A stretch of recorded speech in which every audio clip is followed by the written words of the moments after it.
ଯାତ୍ରା ଜଗତର ଜଣାଶୁଣା ଖଳନାୟକ କାହ୍ନା ସ୍ୱାଇଁ।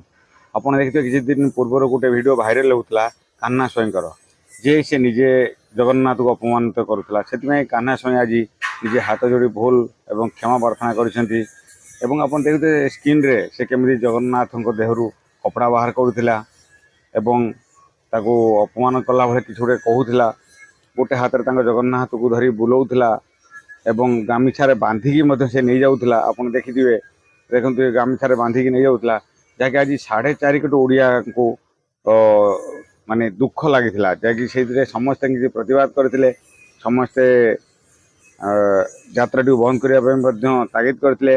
କିନ୍ତୁ ସେଥିରେ କାହ୍ନା ସ୍ୱାଇଁ ମଧ୍ୟ କିଛି ପ୍ରତିକ୍ରିୟା ରଖିଥିଲେ, କିନ୍ତୁ ସେ ପ୍ରତିକ୍ରିୟା କୌଣସି କାମ ନ ଦେଇଥିଲା। ଶେଷରେ ସେ ଆଜି ମିଡ଼ିଆ ସାମ୍ନାରେ ଆସିକି ହାତ ଯୋଡ଼ି ଭୁଲ ମାଗିଛନ୍ତି, ଯାହାକି ସେ 4.5 କୋଟି ଓଡ଼ିଆଙ୍କୁ କରିଥିବା ଜଗନ୍ନାଥକୁ ଅପମାନ, ସେଥିପାଇଁ ସେ ଭୁଲ ମାଗିଛନ୍ତି।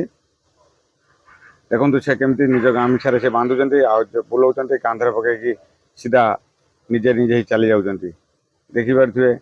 ସେଥିପାଇଁ ସେ ନିଜେ ଆଜି ଭୁଲ ମାଗିଛନ୍ତି।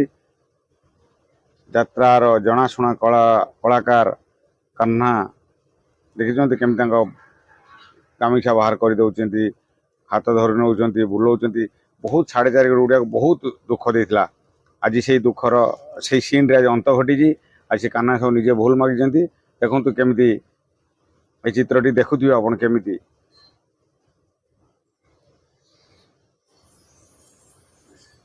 ବାନ୍ଧି ହେଉଛନ୍ତି। ଦେଖ ବାନ୍ଧି ଦେଲେ